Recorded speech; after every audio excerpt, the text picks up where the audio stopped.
귀한 찬양 감사드립니다. 여러분 같이 한번 인사를 나눕니다. 주님의 은혜가 여러분에게, 옆 사람에게도 한번 주님의 은혜가 그대에게. 할렐루야. 저를 한번 가만히 주목해 보시기 바랍니다. 인자야, 이 뼈들이 능히 살 수 있겠느냐? 이렇게 질문하시는 하나님을 뵙게 됩니다. 명령하지 않고, 이렇게 해라 저렇게 해라 명령하지 않고, 아들아 딸아 다정하게 이름을 부르면서 질문을 하십니다. 뼈가 어떻게 살아나요? 아무리 생각을 해도 내 생각으로는 뼈가 살아날 수가 없어요. 왜?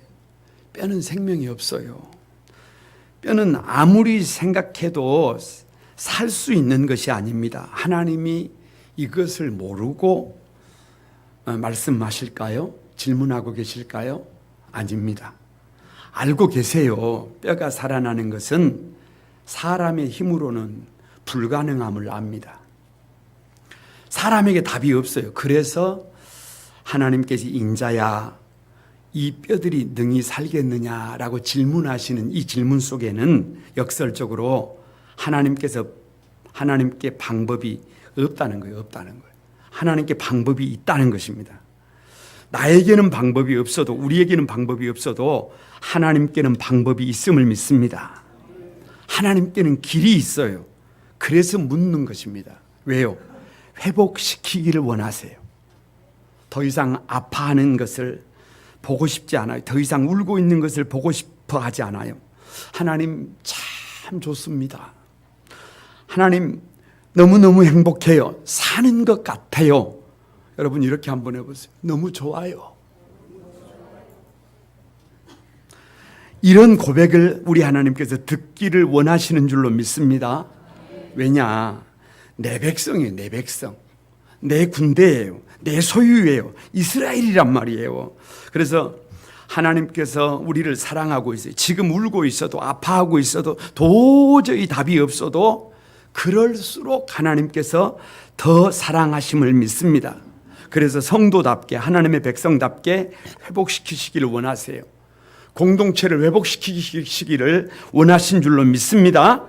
그래서 회복을 위한 하나님의 처방전, 오늘 5번째, 인자야, 이 뼈들이 능히 살 수 있겠느냐? 이 질문하시는 하나님의 그 질문 앞에 오늘 가만히 답하면서 우리와 함께 나누시기를 원하시는 그 하나님, 우리를 회복시키시기를 원하시는 그 하나님을 만나시는 여러분이 되시기를 바랍니다. 왜 이렇게 인자야, 이 뼈들이 능히 살겠느냐라고 물어보느냐? 여러분 꼭 기억해야 해요. 지금 이스라엘의 상태가 뼈라는 거예요. 뼈. 지금 저와 여러분의 상태가 뼈라는 거예요. 1절을 다 같이 한번 읽어봅니다. 여호와께서 권능으로 내게 임재하시고 그의 영으로 나를 데리고 가서 골짜기 가운데 두셨는데 거기 뼈가 가득하더라. 여호와께서 권능으로 내게 임하셨어요. 여호와께서 권능으로 내게 임하셨어요. 여기서 내가 누구냐? 하나님이 나에게 권능으로, 능력으로 임하셨는데 여기서 내가 누구냐? 에스겔이에요. 에스겔이에요. 에스겔이 누구냐? 나이 25에 나라가 바벨론의 전쟁에 져서 이역만리 포로로 끌려간 사람이에요. 수많은 사람들이 죽고 포로로 끌려갔어요. 그래서 앞이 보이지를 않아요. 캄캄해요. 희망이 없어요. 답답해요. 살아도 사는 것이 아니에요. 낮에는 일하고 저녁에는 그발 강가에 앉아서 울었어요. 하나님 앞에 울고 또 울었어요. 미래가 없잖아요. 앞이 보이지 않잖아요. 그래서 하나님 앞에 절규하는 거예요.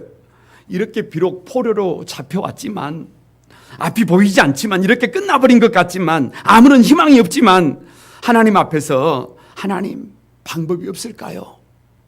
하나님 답이 없을까요? 우리 좀 살려주시면 안 됩니까? 나도 좀 살고 싶습니다. 좀 길을 열어주세요. 나를 좀 살려주세요. 우리 이스라엘을 회복시켜주세요. 이 절규가 에스겔의 절규예요. 여러분 다 같은 마음이라고 생각하시면 곤란해요. 이 포로로 끌려간 사람들이 바벨론의 그발 강가에 앉아서 그렇게 울었는데 그것을 보면서 한쪽의 사람들은 이렇게 얘기를 합니다. 미친 짓이다, 미친 짓. 하나님이 능력이 있다면, 하나님께서 살아계신다면 이스라엘이 바벨론의 전쟁에 질 수가 있겠느냐? 우리가 이렇게 포로로 끌려왔겠느냐? 우리가 이렇게 여기까지 와서 이런 고생을 하겠느냐? 하나님이 살아계셨으면 이런 일은 없다. 하나님이 일하고 계신다고 한다면 우리가 지금 이런 모습이 아니다. 이제 시간 낭비하지 말고 울지 말고 이제 그냥 되는 대로 살아라. 막 살아라. 여기서도 할 수 있는 거 찾아서 해보고 싶은 대로 한번 살아봐라. 우리가 살 길을 찾아야지. 그래서 그렇게 울고 있는 사람들에게, 하나님 앞에 앉아서 울고 있는 사람들에게 야유를 보내는 사람들도 있었습니다. 그런데요, 에스겔이 누구냐? 그 아버지가 제사장 부시예요, 부시. 저 미국의 대통령이었던 부시 말고, 부시돌 말고 아버지 이름이 부시인데 제사장이다 그 말이에요. 이름 없는 제사장이지만 그래도 아버지가 제사장이에요. 무슨 말이냐? 말씀을 배웠다는 거예요. 하나님 경외하는 삶을 훈련받은 줄로 믿습니다. 좋을 때만 경외하는 것이 아닙니다. 어렵고 힘들어도 성도는 각도가 나와야 된다 했어요. 각도가. 아무리 어려운 일이 있어도 힘든 일이 있어도 내 군대, 내 백성 이스라엘이잖아요. 삶의 자리가 다 무너져 버렸어도 거기에서도 하나님의 백성으로서 해야 될 일이 있더라는 거예요. 그래서 그발강가에 앉아서 내일이 보이지 않지만, 미래가 보이지 않지만 밤이 되면, 그래서 넋없이 울었지만, 처음에는 그렇게 눈물을 흘렸지만 우리가 이렇게 울기만 해서는 안 된다. 우리가 같이 모여서 하나님 앞에 기도합시다. 우리가 하나님 앞에서 통곡합시다. 함께 모여서 말씀을 나누기 시작했습니다. 왜요? 더 이상 울고만 있을 수가 없잖아요. 더 이상 한숨만 쉬고 있을 수가 없잖아요. 그래서 절망의 눈물이, 좌절의 눈물이, 통곡의 눈물이 기도의 눈물로 바뀌게 된 것을 믿습니다. 하나님 앞에 울기 시작했습니다. 캄캄한 한숨이 변하여 그 가슴 속에, 마음 속에 하나님의 말씀이 채워지기 시작했습니다. 여러분, 고난이라고 하는 것은요, 우리의 삶에 버릴 것을 다 버리게 만듭니다. 물리학이에요. 그러면 거기에 하나님의 은혜가 채워집니다. 하나님의 말씀이 채워집니다. 답이 보이지 않았는데, 어느 날 답이 없는 것 같고 내일이 보이지 않았는데 하나님께서 에스겔에게 권능으로 임하시는 거예요. 능력으로 임하시는 거예요. 그리고 환상 가운데 바벨론에 있는 에스겔을 데리고 유대로 날아오는 거예요. 유대로. 에스겔 골짜기로 데리고 오는 거예요. 그래서 1절에 보니까 골짜기 가운데 두셨는데 거기 뼈가 가득하더라예요. 2절에 이렇게 기록해 놓고 있습니다. 나를 그 뼈 사방으로 지나가게 하신즉 본즉 그 골짜기 지면에 뼈가 심이 많고 아주 말랐더라. 에스겔이 봤어요. 본즉 I am look. 가만히 봤어요. 보니까 뼈가 가득해요. 뼈가. 여러분, 뼈가 뭐예요? 두 자로 해골이에요. 해골. 사람이 아니에요. 송장이에요. 송장. 사람이 죽고 나면 썩어요. 그런데 마지막에 썩는 게 뭐냐? 뼈잖아요. 그게 왜 뼈냐? 왜 뼈냐? 방법이 없다는 거예요. 산다는 건 애시당초 불가능하다는 말이에요. 희망이 없다는 말이에요. 그런 뼈들이 골짜기에 산더미처럼 많았어요. 여기도 뼈, 저기도 뼈. 여러분, 나도 뼈, 너도 뼈, 다 같이 뼈예요. 여러분, 가운데서요, 지나가면서, 뼈들을 지나가면서 이렇게 보니까 뼈들이 보이는데 답이 없어요. 답이 없어. 방법이 없어요. 나도 해골이고 너도 해골이고 다 같이 해골이 되어버린 상태예요. 해골이 무슨 일을 하겠어요? 마른 뼈가 뭘 할 수 있겠어요? 지금 상태로라면, 지금 모습 그대로라면 차라리 빨리 썩어져서 그냥 없어지는 것이 나을 수도 있어요. 지금 모습이라면 왜요? 왜? 흉물이잖아요. 무섭잖아요. 밤길 가다가 해골 한번 봐보세요. 그냥 빨리 썩어지는 것이 나을 수도 있어요. 없어지는 것이 나을 수도 있어요. 차라리 없는 것이 낫다니까요. 왜요? 흉물이에요. 흉물. 무서워요. 두려워요. 위해줘야 하는데, 아껴줘야 하는데 해골이 돼가지고 뭘 어떻게 위해주겠어요? 송장이 돼가지고 뭘 어떻게 위해 줄 수가 있겠어요? 아무것도 아니. 오히려 없는 것보다 더 못한 삶이 이 뼈라는 말이에요. 뼈라는 말. 여러분, 이것이 말씀을 떠난 인간의 실존임을 우리는 기억하고 있어야 합니다. 에베소서 2장 1절에 허물과 죄로 죽었던 너희여라고 합니다. 우리는 허물과 죄로 이미 뭐 했던 사람들이에요? 죽었던 사람들이에요. 송장이다 그 말이에요. 해골이다 그 말이에요. 지금 젊으니까, 건강하니까, 지금 열심히 일하고 있으니까, 열심히 공부하고 있으니까, 좋은 곳에 살고 있으니까, 오늘 이렇게 멋진 모습으로 예배하고 있으니까 내가 살아있는 것 같은데, 하나님께서 보실 때 말씀을 떠난 인생은 송장이라는 게 송장. 뼈라는 거예요. 뼈. 해골이라는 거예요. 그래서 여러분 11절에 이렇게 말합니다. 인자야, 이 뼈들은 이스라엘 온 족속이라. 지금 이스라엘의 상태예요. 너무 안타깝습니다. 너무 안타까워. 지금 저와 여러분을 향해서 뼈를 보여주시면서 이것이 우리의 모습이다 이렇게 말씀하시는 거예요. 요즘 우리가 에레미야서를 큐티를 하는데요. 이스라엘을 일컬어서 에레미야 11장 16절에 여러분 한번 따라서 해보세요. 좋은 열매 맺는 아름다운 푸른 감람나무. 참 이 단어 배열이 참 절묘해요. 좋은 열매, 아름다운 열매, 푸른 감람나무예요. 이게 하나님이 우리를 심으실 때 어떤 계획을 가지고 심었냐 그러면 좋은 열매를 맺는, 아름다운 열매를 맺는 푸른 감람나무로 심었는데 열매가 안 맺혀요. 열매가 안 맺혀요. 여러분, 입만 무성해요. 자리만 차지하고 있어요. 이런 생각을 해봤어요. 왜 하필이면 뼈라고 하실까? 왜 하필이면? 한마디로 말하면 소망이 없다는 거예요. 답이 없다는 거예요. 열매 맺지 못하는 과실수가 무슨 소망이 있어요? 무슨 희망이 있어요? 그래서 성경을 읽어가다가 100% 절망적인 상황을 나타낼 때 쓰는 표현이 뼈예요. 뼈. 나의 뼈가 쇠하도다. 나의 뼈가 숯같이 탔습니다. 그래서 구약 성경을 읽어갈 때 뼈라고 하는 말이 나오면 절망적인 상태를 말하는 거예요.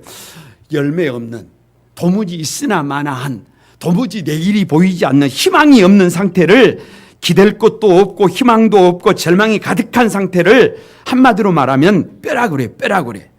그런데 에스겔을 골짜기 가운데, 뼈들 가운데, 이스라엘만 뼈 아니에요. 다른 사람들만 뼈 아니에요. 에스겔도 뼈라는 거예요. 에스겔도. 나도 뼈고 너도 뼈고 모두가 뼈라는 거예요. 나도 해골이고 너도 해골이고 다 같이 해골이다 그 말이에요. 오늘 말씀을 읽고 있는 우리 모두가 하나님 보실 때 그렇게 마른 뼈, 열매 없는, 의미 없는 그런 뼈로 전락해버렸더라 그런 말이에요. 그래서 하나님의 진단이 뭐냐? 우리를 가만히 보실 때 다 뭐가 돼버렸다는 거예요? 뼈가 돼버렸다는 거예요. 열매 맺지 못하는 썩어가는 뼈가 돼버렸다. 이것이 오늘 우리를 진단하시는 하나님의 진단입니다. 그렇다면 이 마른 뼈와 같은 이스라엘을, 우리를 회복시키시는 하나님의 처방이 뭐냐? 여러분 3절 말씀을 같이 한번 읽어봅니다. 3절 한번 읽어봅니다. 같이 읽습니다. 시작. 그가 내게 이르시되 인자야, 이 뼈들이 능히 살 수 있겠느냐 하시기로 내가 대답하되 주 여호와여, 주께서 아시나이다. 자 보세요. 하나님이 물으셨어요. 이제 에스겔이 대답을 해야 해요. 여러분 뭐라고 대답을 해야 합니까? 뭐라고 대답을 해야? 주님, 우리 뼈라니까요. 뼈. 방법이 없다니까요. 왜 자꾸 물어보세요? 어떻게 마른 뼈가 살아날 수가 있어요? 말도 안 되는 질문은 좀 하지 마시고 뭐 다른 걸 좀 물어보시든지. 여러분 이렇게 말할 수가 없어요. 왜 이렇게 말할 수가 없느냐 그러면 지금 그발 강가에서 에스겔이 사랑하는 성도들과 함께 울고 있다니까요. 하나님 앞에 기도하고 있다니까요. 마른 뼈와 같지만 하나님 우리를 좀 살려주세요. 마른 뼈와 같지만 방법이 없지만 희망이 없지만 내일이 없지만 우리를 좀 살려주세요. 답을 찾아주세요. 길을 열어주세요. 우리에게는 희망이 없지만 하나님은 전지전능하신 하나님이시잖아요. 방법을 찾아주세요. 지금 울고 있다니까요. 지금 기도하고 있다니까요. 그럼에도 불구하고 아무리 예수길이 생각을 해도, 아무리 예수길이 또 생각을 해도 답이 나오지 않아요. 방법이 없어요. 애매모호합니다. 여러분, 이런 생각이 들더라고요. 이런 생각이 들어요. 말씀을 준비하는데 이런 생각이 들어요. 우리의 생각으로, 우리의 합리적인 이성으로 하나님의 일하심을 제한해서는 안 됩니다. 할렐루야. 왜냐? 요한복음 11장에 보면 마르다 얘기가 나와요. 마르다 얘기. 오빠 나사로가 나병으로 죽어버렸어요. 예수님께 와서 우리 오빠 좀 고쳐달라고 사람을 보냈는데, 세상에 예수님께서 바로 오셔야 되는데 하루도 아니고 이틀도 아니고 사흘도 아니고 나흘 만에 오셔서 나흘 만에. 뭔 이런 일이 있어요. 그 시간 하나도 못 맞춥니까? 그래서 늦게 오셨는데 이미 오빠는 어떻게 돼버렸어요? 죽어버렸어요. 늦게 오신 주님께서 뭐 하실 말씀이 있으시다고 이렇게 말씀을 하세요. 무덤에 가서 돌을 옮겨 놓으래요. 그러면서 하시는 말씀이 믿으면 하나님의 영광을 보리라 그러세요. 이게 도대체 무슨 말이냐? 이미 장례식이 끝나버렸는데, 나사로는 죽은 것이 100% 틀림없는 사실인데, 이제 방법이 없는데 무엇을 하시려고 늦게 오신 주님께서 인자 와가지고 무덤 문을 열어놓으라는 거예요.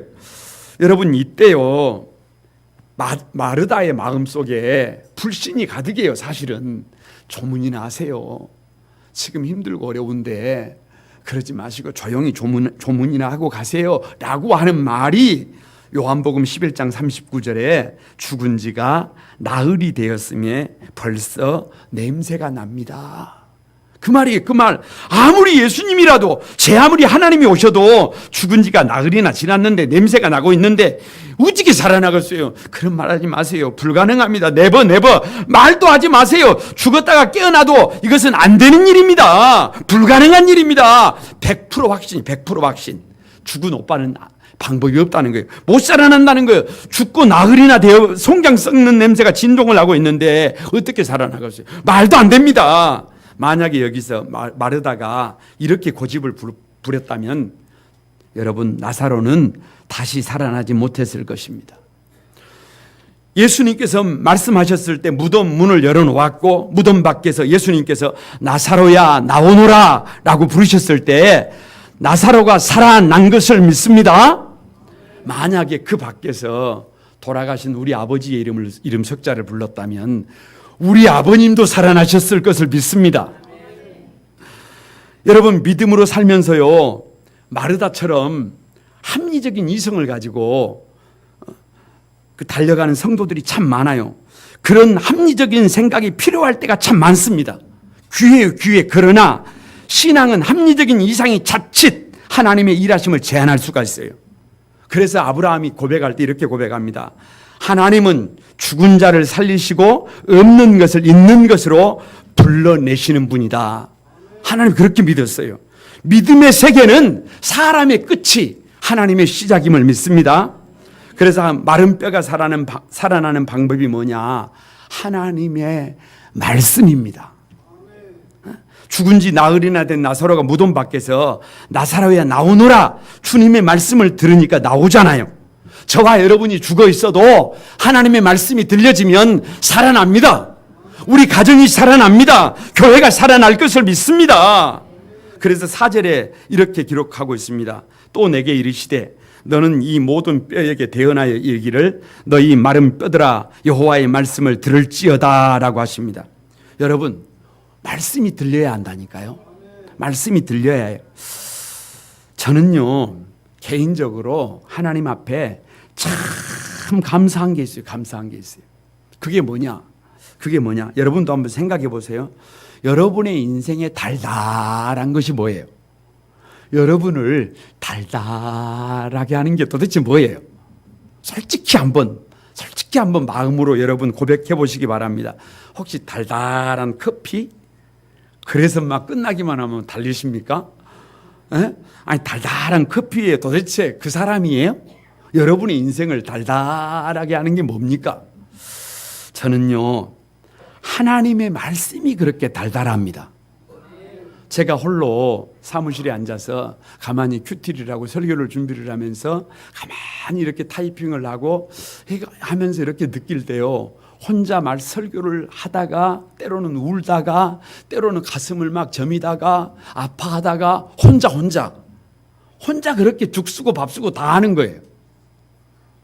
그러니까 혼자 좋아하다가 혼자 울다가, 만약에 제가 저도 모르는 말을 전한다고 한다면 어찌 되겠어요? 여러분, 하나님의 말씀이 저와 여러분의 인생에 그렇게 달콤해지기를 바랍니다. 여러분의 인생에 재미있는 일이 뭐예요? 재미있는 일이. 여러분의 인생이 신나는 게 뭐예요? 저는요, 제가 이래봐도 MTV, 자전거. 그래서 아침에 새벽기도 마치면 그냥 쉽게 고락산도 갔다 오고, 그냥 새벽기도 맡으면 천성산에도 올라갔다 오고, 사람들이 말하는 역으로도 올라가고, 아무튼 그냥 그렇게 막 달리다가 보면요, 와, 정말 새벽기도 마치고 그 능선을 따라 한번 달려보세요. 고라니가 앞에 달리고 막 정말 좋습니다. 재밌어요. 그런데 그것이 재밌는 게 아니라 뭐가 재밌느냐, 하나님의 말씀을 가만히 풀어서 그것을 한 편의 설교로 만들어낼 때요, 그 전율이요, 가슴을 막 두드립니다. 가슴을 두드려. 참 감사한 것이 홀로 이 웬 은혜인가, 이 웬 축복인가, 그런 생각을 많이 해요. 왜냐? 우리 성도들은 일하느라고 바쁘잖아요. 우리 사랑하는 성도들은 치열한 전쟁터에 살아가고 있잖아요. 그런데 누구는 앉아서 가만히 말씀을 볼 수 있다는 게 얼마나 행복한지 몰라요. 그래서 가만히 뒤를 돌아보면 딱 한 가지밖에 한 것이 없어요. 그 말씀대로 살아가기 위해서 뭐 하는 것밖에 없어요. 몸부림친 것밖에 없어요. 몸부림친 것밖에.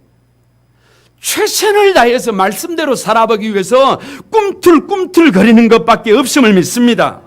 오늘 7절에 이에 내가 명령을 따라 대언하니 대언할 때에 소리가 나고 움직이며 이 뼈 저 뼈가 들어맞아 뼈들이 서로 연결되더라. 말씀을 대언하니까 살아나더라는 거예요. 기적이 일어나더라는 거예요. 마른 뼈가 움직이더라는 거예요. 그래서 요한복음 5장 25절에 다 같이 한번 따라서 봅니다. 듣는 자가 살아나리라. 여러분, 듣는 자가 살아나는 것을 아십니까? 제가 아침에 산에를 가서요, 문제의식을 가지고 한번 한번 들어봤어요. 그런데 산속에서 들리는 소리가요, 새들의 소리가 때로는 맑은 선율 같기도 하고요, 때로는 비틀어 짜는 소리 같기도 하고요, 때로는 막 뭔 절규를 하는 것 같기도 하고, 아무튼 새들의 소리, 풀벌레 소리, 굵은 개구리 소리, 한 가지 중요한 거 뭔 말인지 하나도 못 알아먹겠어요. 아무리 귀를 기울여서 지금 뭔 얘기를 하고 있는지 좀 들어보려고 아무리 주의를 해도 안 들려.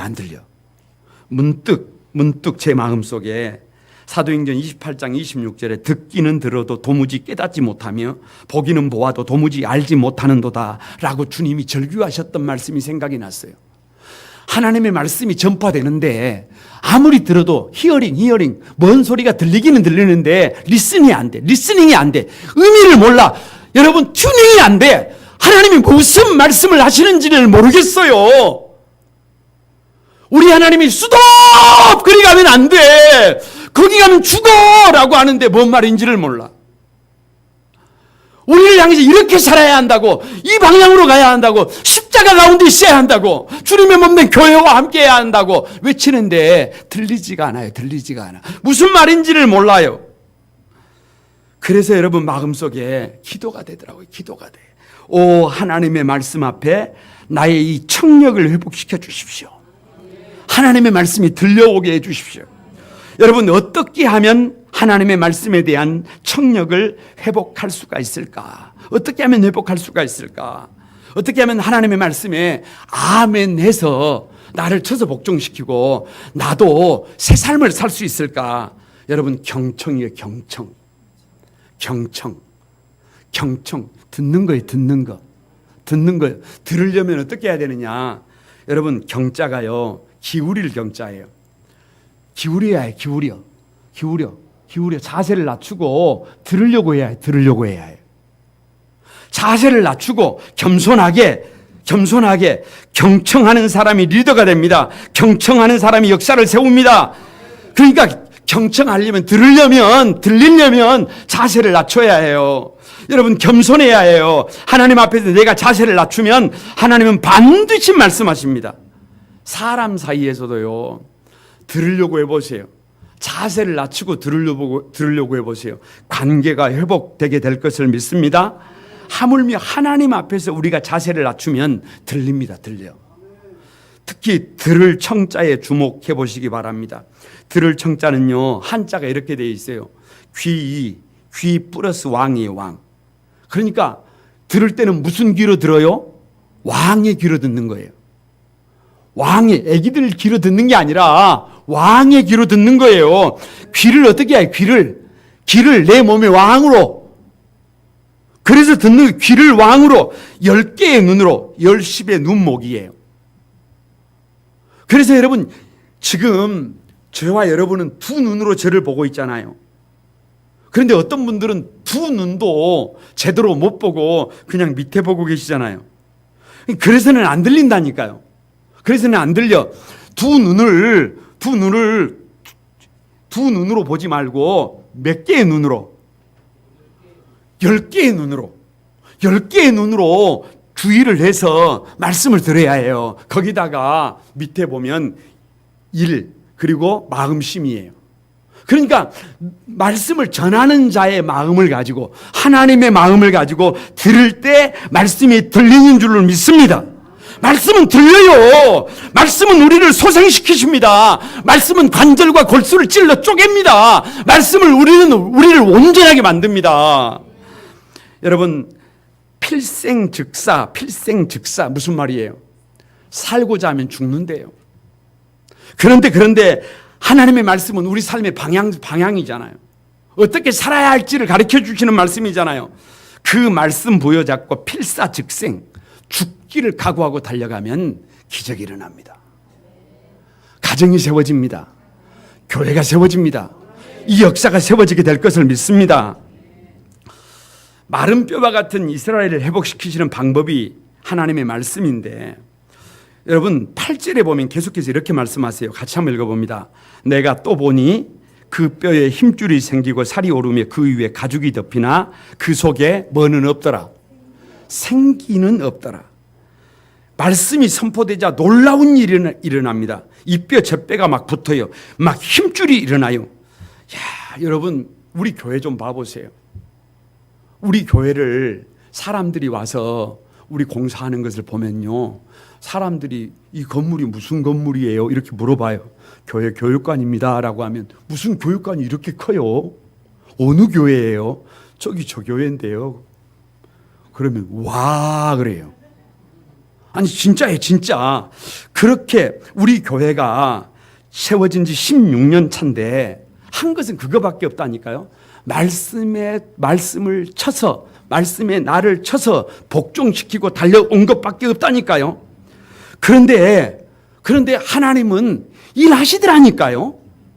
하나님은 지금도 살아계셔서 우리가 걸어갈 수 있도록, 우리의 힘이 아니라 하나님의 힘으로 문제를 해결해 가심을 믿습니다.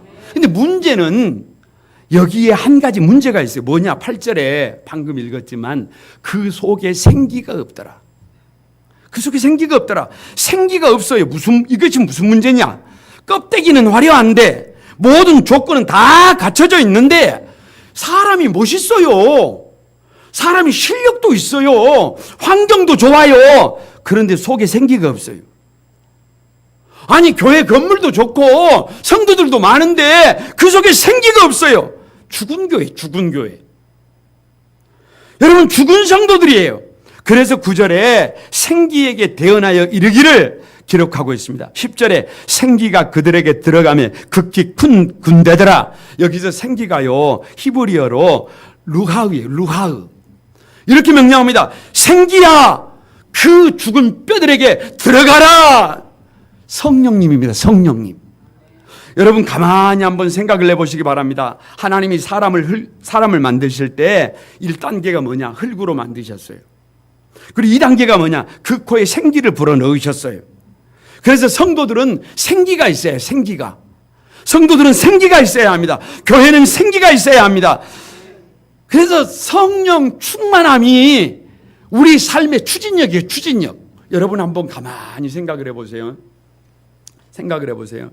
하나님의 말씀은 삶의 방향이에요. 방향. 삶의 방향. 어떻게 살아가야 할지를 가르쳐 줍니다. 그런데 그 삶의 방향인데 뭐가 있어야 되느냐? 추진력이 있어야. 추진력이. BMW를 탔는데 세상에 기름이 한 방울도 없네. 그러니까 성령님을 모르는 것은, 성령의 능력을 의지하지 않는 것은 BMW를 탔는데 기름 떨어진 것과 마찬가지예요. 이는 힘으로 되는 것이 아니라 오직 나의 신으로 된다. 어떻게 살아가야 할지를 알아요. 내가 이렇게 살아야 될지를 알아. 그런데 그렇게 안 사라져요. 왜? 성령님의 능력을 의지하지 않고 있어요. 성령님의 능력이 있어야 한번 따라하시기 바랍니다. 말씀의 방향성 플러스 성령의 추진력, 세상을 변화시키는 힘이에요. 힘. 세상을 변화시키는 힘 꼭 기억해야 합니다. 주님의 말씀은 내 발의 등이에요. 방향성이에요. 그런데 성령의 능력이 없으면 갈 수가 없어요. 갈 수가 없어요. 성령께서 우리 안에서 뜨겁게 역사해야 할 수 있거든요. 무슨 말이냐? 믿는 자에게 능치 못할 것이 없다. 할 수 있다. 하면 된다. 해보자. 이런 고백이 막 나오는 것입니다. 여러분에게 성령 충만함이 기름 부어지기를 바랍니다. 그래서 성령님이 임하자 10절에 극히 큰 군대가 되었습니다. 여러분, 뼈가 살아나 버린 거예요. 저와 여러분이 그렇게 살아나게 될 것을 믿습니다. 저는 여기서 이런 생각을 했답니다. 에스겔 2장 2절을 보면 그가 내게 말씀하실 때에 그 영이 내게 임하사 나를 일으켜서 내 발로 세우시기로 내가 그 말씀하시는 자의 소리를 들으니라. 이렇게 2장이 기록하고 있어요. 무슨 말이냐? 에스겔을 통해서 공동체를 회복시키기 전에, 가정을 회복시키기 전에, 역사를 회복시키기 전에 먼저 누구를 회복시키셨느냐? 에스겔을 회복시키셨어요. 무슨 말이냐? 여러분, 내가 죽어 있는데 가정을 회복시킬 수가 없어요. 내가 죽어 있는데 교회를 회복시킬 수가 없어요. 내가 죽어 있는데 역사를 세울 수가 없어요.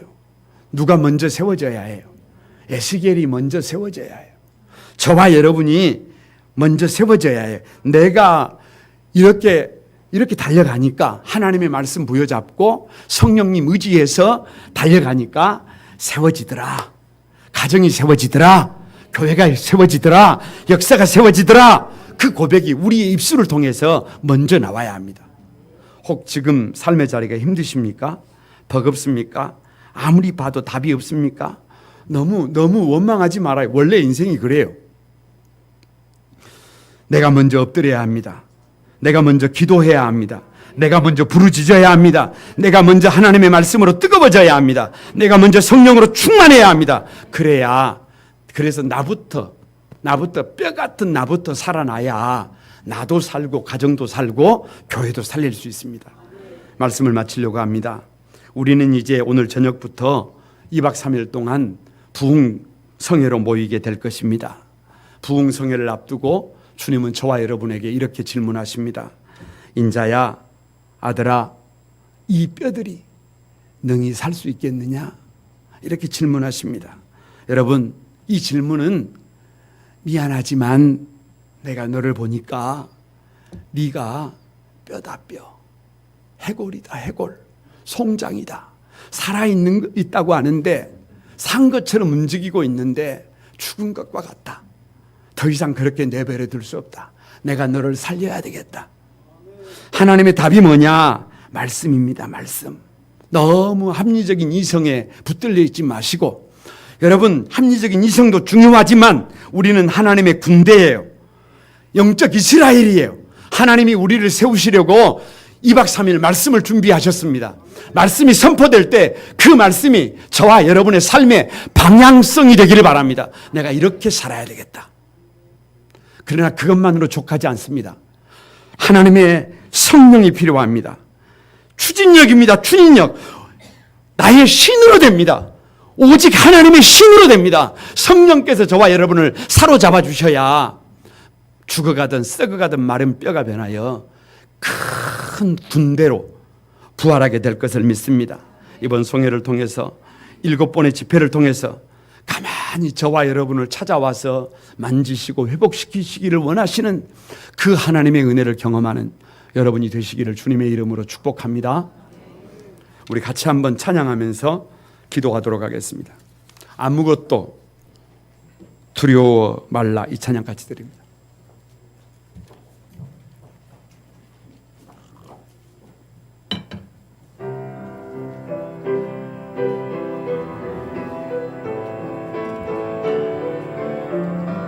다 같이 드립니다. 아무것도 두려워 말라. 아무것도 두려워 말라. 주 나의 하나님이 지켜주시네. 놀라지 말라. 겁내지 말라. 겁내지 마라. 주님 나를 지켜주시네. 여러분 다시 한번 오른손을 들고 아무것도 두려워 말라. 주 나의 하나님 지켜주시네. 놀라지 말라. 겁내지 말야. 우리 다시 한번 고백하며 두 손 들고 아무것도 두려워 말라. 아무것도 두려워 말라. 주 나의 하나님 지켜주시네. 놀라지 말라. 놀라지 마라. 겁내지 마라. 겁내지 마라. 주님 나를 지켜주. 내 마음이 힘에 겨워 지칠지라도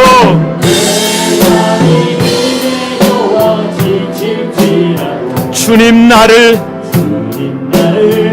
지켜주시네. 세상의 험한 풍파 몰아칠 때도 주님 나를 지켜주시네. 우리 다 같이 선포합니다. 주님은 아멘. 나의 요새 주님은 나의 소망 나의 힘. 다시 한번 주님은 나의 산성. 주님은 나의 산성. 주님은 나의 요새. 주님은 나의 소망 나의 힘 되신 여호와. 여러분 우리 같이 한번 기도하십시다.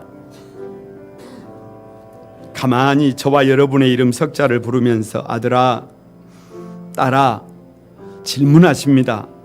이 뼈들이 능히 살 수 있겠느냐. 이 질문을 뒤집으면 지금 네가 아무리 뼈 같을지라도 해골 같을지라도 송장 같을지라도 아무 희망이 없는 것 같아도 너는 회복될 수 있다. 너는 다시 일어날 수 있다. 너는 힘을 낼 수 있다. 내가 너를 회복시키겠다 라는 주님의 말씀임을 믿습니다. 오직 하나님의 말씀, 오직 성령님을 의지해서 주님 부족하지만 모자라지만 이 부름에 이 회복으로의 초청에 임하겠습니다. 이번 성회를 통해서 하나님이 우리를 만져주세요. 우리 다 같이 한번 주여 삼창하고 같이 기도합니다. 다 같이 기도합니다. 주의 거룩하신 아버지 주님의 은혜와 사랑을 감사드립니다. 내가 뼈입니다. 내가 뼈, 내가 해골입니다. 내가 송장입니다. 내가 아무런 희망이 없었던 사람입니다. 그러나 주님께서 아버지의 말씀을 들려주셨고 오직 하나님의 성령으로 우리를 고쳐주셔서 오늘 이렇게 주님 앞에 서 있습니다. 하나님, 이 은혜를 나누고 싶습니다. 이 기쁨을 증거하고 싶습니다. 우리 사랑하는 성도들 한 사람 한 사람을 회복시키시기를 원하시는 그 하나님 앞에 아버지, 우리 공동체를 회복시키시고 아버지, 우리 가정들을 회복시키시고 이 역사를 회복시키시기를 원하시는 하나님 앞에 우리가 아버지 겸손하게 달려나가도록 주여 도와 주시옵소서. 하나님, 우리를 불쌍히 여기주시고 하나님의 넉넉한 손으로 회복시켜 주시옵소서. 거룩하신 주님, 주님의 사랑, 주님의 은혜 다시 한번 감사드립니다. 한치 앞이 보이지 않고 눈물과 절망과 자정으로 하나님 두려워하며 염려하며 걱정하며 주저앉아 있는 사랑하는 성도들, 하나님 아버지, 하나님 앞에 달려나와 눈물 흘리며 하나님 길을 열어주소서, 방법을 찾아주소서. 에스겔처럼 그 발강가에서 절망했던 사랑하는 저 에스겔을 홀로 두지 않으셨던 것처럼 우리의 이름 석자 불러주신 주님을 찬양합니다. 하나님, 비록 마른 뼈와 같이 희망이 없어 보여도 주님께서 찾아오셔서 말씀해 주시면, 하나님의 성령으로 덧입혀 주시면 우리가 다시 일어날 것을 믿습니다. 우리 가정이 회복되고 우리 교회가 회복되고 이 역사가 회복될 것을 믿습니다. 여기 모여있는 우리 모두를 하나님의 큰 군대로 사용하여 주시고 이 땅에 하나님의 나라를 세우는 일꾼들로 삼아 주옵소서.